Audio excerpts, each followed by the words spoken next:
commencer son lecture par des rappels de liens entre Marseille et Toulon.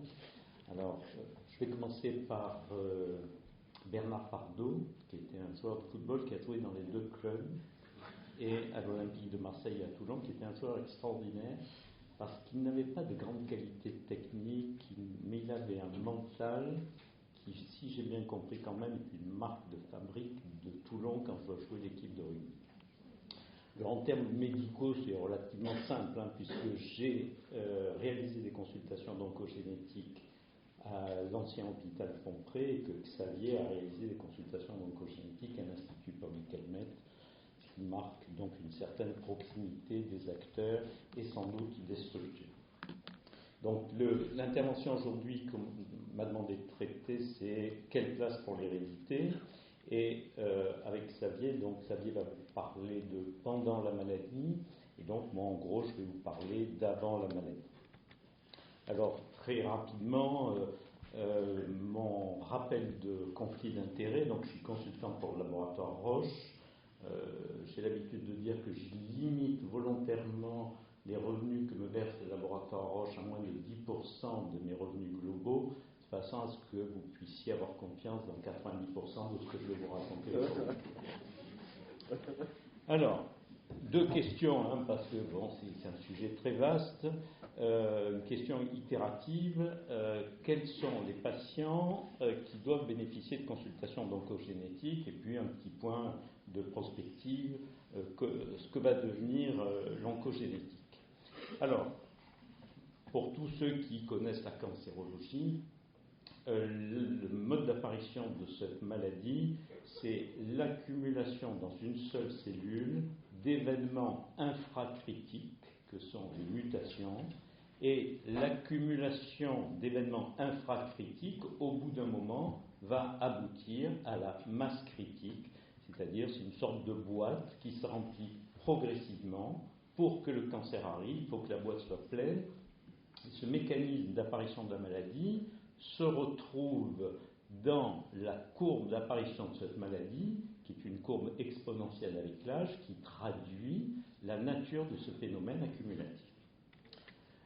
Cette accumulation, elle est sous la dépendance de trois grandes catégories de facteurs. L'hérédité remplit la boîte, le mode de vie remplit la boîte, beaucoup plus que l'hérédité, et le hasard remplit la boîte, c'est tout à fait classique.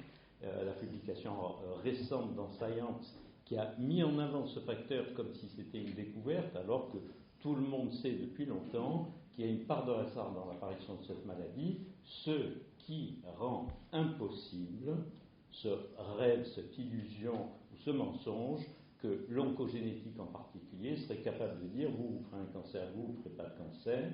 Si le cancer est une loterie, ce qu'il est, on ne peut pas dire à l'avance qui va gagner et qui va perdre à la loterie. Connaître l'hérédité des gens et connaître le mode de vie des gens nous permet simplement de savoir, ce qui est déjà pas mal, combien il y a de bons et de mauvais numéros. Alors, c'est une boîte noire ou gris clair, c'est-à-dire que quand quelqu'un a un cancer, on sait que la boîte est pleine. Et la question qu'on nous pose dans nos consultations d'oncogénétique, c'est est-ce que c'est l'hérédité qui a rempli la boîte? Donc, j'ai tendance à expliquer à mes patients qu'il y a trois types de cancers pour simplifier. Il y a des cancers où l'hérédité joue un rôle minuscule, il y a des cancers où l'hérédité joue un rôle modéré, et il y a des cancers où l'hérédité joue un rôle important. L'objet de l'oncogénétique étant de faire la part des choses et de dire à une personne, dans votre cas, vous, l'hérédité a joué un rôle important ou pas. Donc, la part de l'hérédité, elle est minime, modérée ou importante, elle n'est jamais unique. On parle de cancer héréditaire, c'est un abus de langage. Parce que pour qu'un cancer soit héréditaire, il faudrait que l'hérédité toute seule soit capable de remplir la boîte, ce qui n'est jamais le cas. C'est donc un abus de langage, et comme le disait Albert Camus, mal nommer les choses, c'est rajouter du malheur au monde, c'est véhiculer une idéologie fausse, des représentations fausses. Il n'y a pas de cancer héréditaire, ce qui est héréditaire, à la limite, c'est la fragilité. Alors, comment on identifie ces formes héréditaires ou ces cancers où l'hérédité joue un rôle important? Alors, le cancer, c'est compliqué, hein. C'est une loterie et un mélange. L'hérédité, c'est hyper simple. L'hérédité, c'est 23 000 gènes. Les gènes, ce sont les pièces détachées qui fabriquent le corps humain. Le corps humain, c'est un meuble Ikea sophistiqué, 23 000 pièces détachées, un mode d'emploi qui doit faire 50 000 pages, mais c'est exactement la même chose. Vous voyez, pour fabriquer la thyroïde, vous avez besoin de pièces détachées, et pour fabriquer le sein, vous avez besoin de pièces détachées. Si une des pièces détachées est défectueuse, l'organe qui va être fabriqué avec cette pièce défectueuse sera défectueux.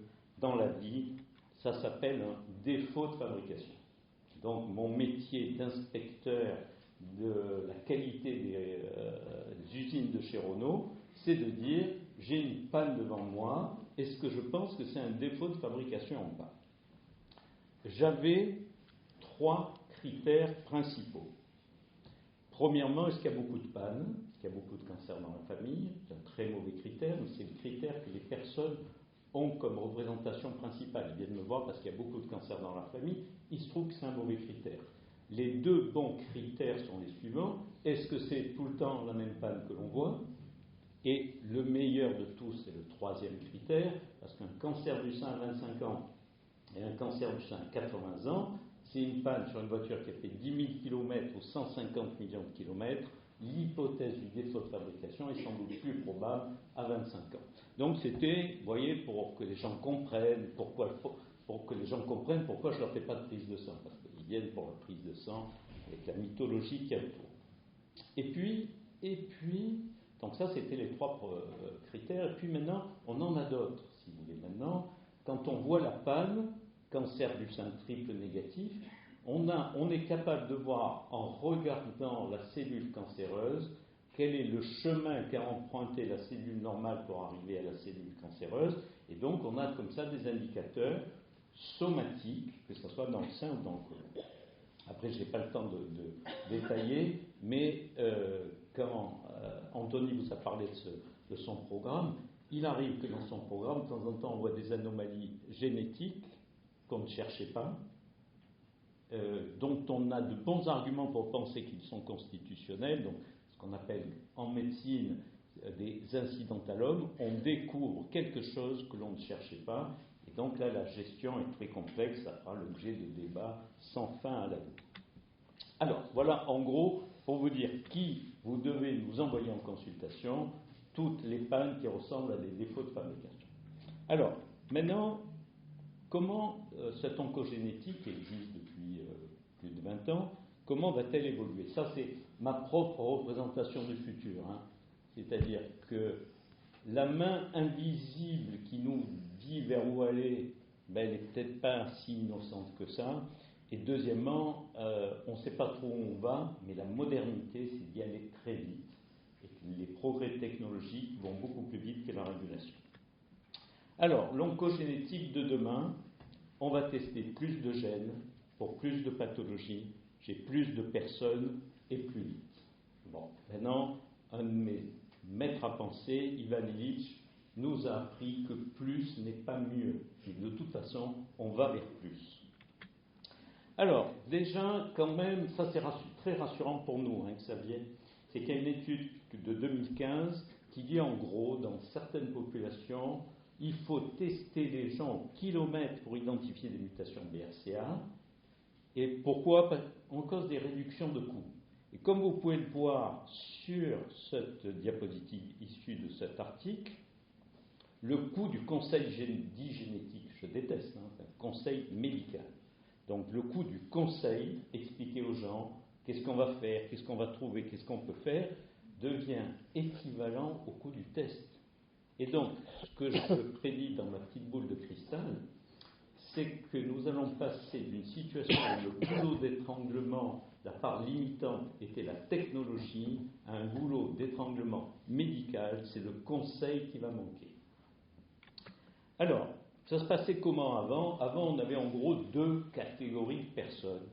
Il y avait des femmes qui avaient des risques standards de développer un cancer du sein, vers 10%, et il y avait des femmes qui avaient des mutations BRCA et qui avaient des risques aux alentours de 60%. Ce qu'on va avoir demain, c'est toutes les 50 nuances de gris qui nous permettront de...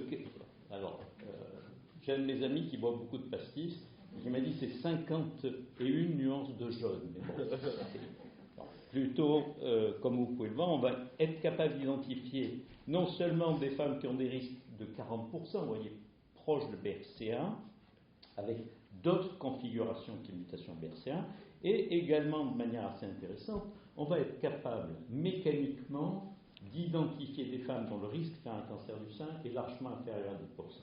Je ne vais pas rentrer dans le débat de la polémique de l'utilité et de la validité du dépistage du cancer du sein, mais si de temps en temps on s'interroge sur cette question, il me paraît de bon sens de penser qu'une femme qui a un risque très faible de développer un cancer du sein, peut-être que le ratio risque-bénéfice du dépistage chez elle doit être vu de manière différente. Donc on va être capable de passer de 2 groupes de population à un nombre plus important de sous-groupes. Quand dans nos consultations nous voyons des femmes qui ont une histoire familiale significative de cancer du sein, on va simplifier, on voit des femmes dans la famille, il y a 3 cancers du sein, 40 ans, 45 ans, 50 ans.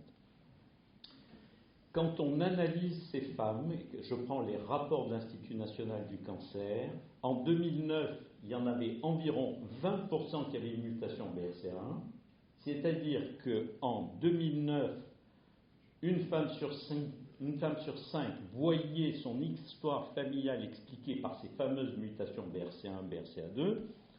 En 2013, c'est 10%. Ce qui veut dire que 90% des femmes que nous avons vues en consultation d'oncogénétique, leur surrisque n'est pas lié à BRCA1, BRCA2, mais à d'autres facteurs vraisemblablement génétiques.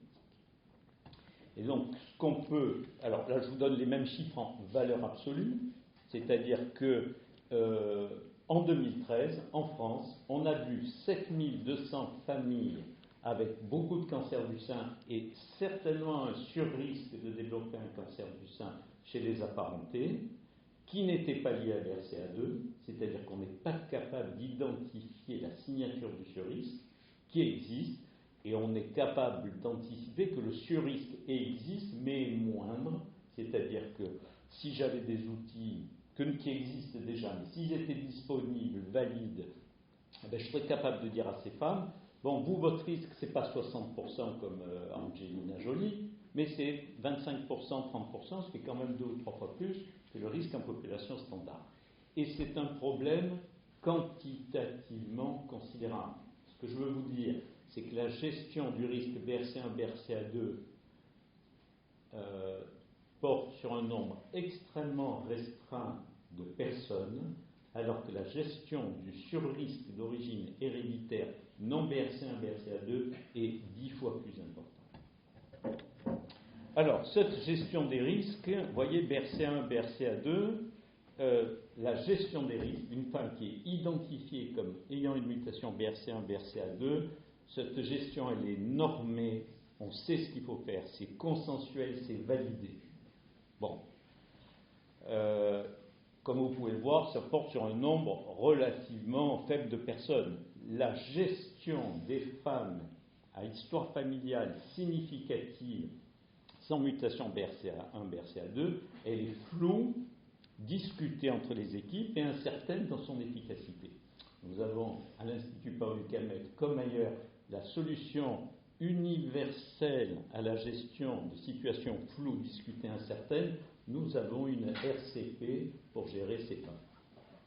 Alors, ce que je pense du futur, et comme je vous l'ai dit, la ressource du temps médical est relativement précieuse, j'imagine que pour tout ce qui est normé, IRM, annexectomie prophylactique, option de la mastectomie prophylactique, tout ça c'est normé. J'imagine que la responsabilité de la gestion de ces femmes qui ont des mutations BRCA1, BRCA2 va peut-être être transférée vers d'autres acteurs médicaux. En revanche, j'imagine que mon futur de gestionnaire de risques liés à des anomalies génétiques constitutionnelles va de plus en plus être investis dans ce groupe très important de surrisques non BRCA1 et BRCA2. Alors, pour vous dire quand même que tous les outils du PUL sont en place, hein. Donc ça, c'est les gènes de prédisposition rares à fort impact. Ça, ce sont les gènes à prédisposition plus faible. Et puis, la foultitude de gènes de susceptibilité rares, augmentant de manière modérée les risques de cancer du sein. Alors, ces fameux polymorphismes fréquents mais peu dangereux, donc, est-ce que, point d'interrogation, les petits ruisseaux font de grandes rivières? Alors, les calculs nous disent, puisqu'on connaît quand même assez bien les choses, hein, ce qui nous manquerait, c'est du temps pour s'asseoir autour d'une table et réfléchir à comment implémenter tout ça. Hein. Mais toutes les pièces du puzzle sont là. Quand j'ai des gènes à risque relatif de 1,1, ce qui est extrêmement faible, si je veux identifier des femmes qui ont un risque relatif de 2, c'est-à-dire passer de 10% à 20%, qui est le niveau traditionnellement retenu pour proposer des interventions différenciées, il faut que je teste 500 à 1000 gènes, hein, vu quand même la rareté de... Donc, comme vous pouvez le voir, il va me falloir énormément de micro-ruisseaux pour avoir une petite rivière de taille significative. Maintenant, ça peut paraître énorme, mais plus de 1000 polymorphismes ont été décrits. C'est-à-dire que ce qu'on croyait être quelque chose d'inaccessible, ce qu'on pensait il y a 10 ans être inaccessible, identifier des femmes qui, en fonction de leur profil de gènes hérités à la naissance, doivent être traitées différemment en matière de prévention et de dépistage, finalement, ça va être accessible. Et donc, la question que je pose, c'est comment va-t-on le gérer? On passe d'un univers où un seul facteur avait un fort impact, BRCA, à un univers où plusieurs facteurs ont un impact plus faible. Mais là encore, hein, je m'élève contre cette vision trop génétique des risques et de déterminisme de notre futur. Une femme qui est irradiée à l'âge de 20 ans, l'excès de poids, il y a beaucoup de facteurs qui augmentent de manière significative le risque de cancer du sein et qui doivent être combinés dans nos modèles de prédiction.